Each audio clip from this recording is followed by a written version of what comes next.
anything that is applied on the skin has to be very good because আমাদের skin আসলে অনেক sensitive এবং যেন মানে এমন কিছু আসলে করা যাবে না যাতে সেটাতে একটা নেগেটিভ ইম্প্যাক্ট বা সাইড এফেক্ট হয়। তো সেই জায়গা থেকে আসলে হারল্যান্ড সব কিছু ক্লিনিক্যালি টেস্ট করে তারপর হচ্ছে সবাইকে দিচ্ছি। অনেক গুণী আই হোপ এরকম যদি আমি কোনো কিছু শিখে যদি কোনো কিছু করতে পারি তাহলে সেটা অনেক ভালো হবে, বাট আমার মনে হয় সেটার জন্য অনেক পরিশ্রম অনেক সময় দিতে হয়।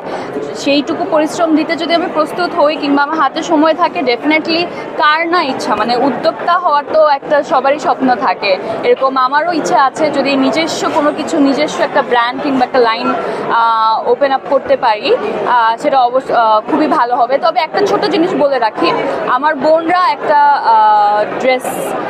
ড্রেসের ক্লোদিং লাইন নিয়ে কাজ করছে, এটার নাম হচ্ছে জারতাজ।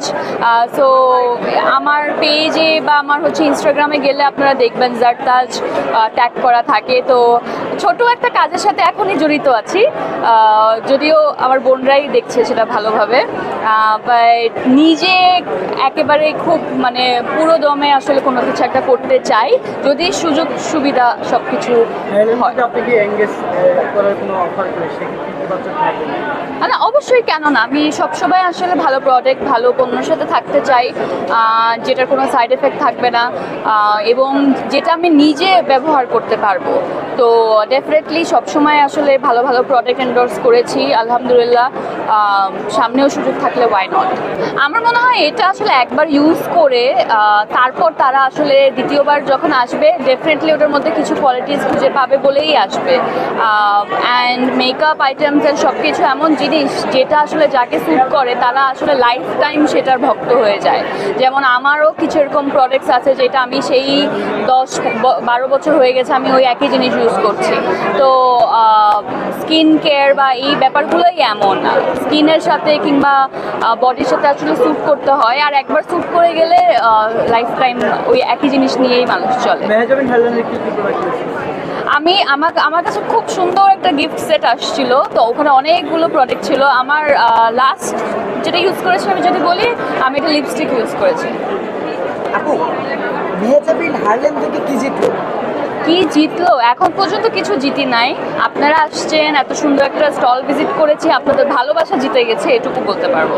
আপু, আপনার প্রিয় মালতী সিনেমার একটু আপডেট যদি দিতেন, সেই সিনেমাটার কিছুদিন আগে মহৎ হয়েছিল, সেটা কবে নাগাদ আমরা দেখতে পারি? খুবই জলদি, এক্স্যাক্ট ডেটটা আসলে আমি একা বলতে পারবো না, এটার পিছনে আরও অনেকজন জড়িত, তারা আসলে এক্স্যাক্ট ডেটটা শেয়ার করতে পারবে, বাট খুবই জলদি এটার আপডেটটা আসলে আপনাদের সবাইকে জানাতে পারবো। অ্যান্ড ইনশাল্লাহ এই বছরই এটা মানে রিলিজ হতে যাচ্ছে। খুবই ভালো, ডেফিনেটলি আমাদের এই ঈদটা ভালো গেল, সামনের ঈদটা আরও ভালো যাবে। অ্যাজ অ্যান আর্টিস্ট আসলে আমি এটাই চাইবো আমার কলিগরা যাতে তাদের কাজে কন্টেন্ট নিয়ে খুবই সাকসেসফুল হোক এবং আমাদের ইন্ডাস্ট্রিটা যাতে এগিয়ে যাক, আমরাও আসলে কোনো অংশে কোনো দিক থেকে পিছিয়ে না থাকি অ্যাজ অ্যান ইন্ডাস্ট্রি, এইটুকুই চাইবো। বিজনেস না, আমার মনে হয় না আমাকে দিয়ে বিজনেস হবে। অভিনয়টাই করছি, অভিনয়টাই আসলে আমার পছন্দ এবং এটা নিয়েই আসলে থাকতে চাই।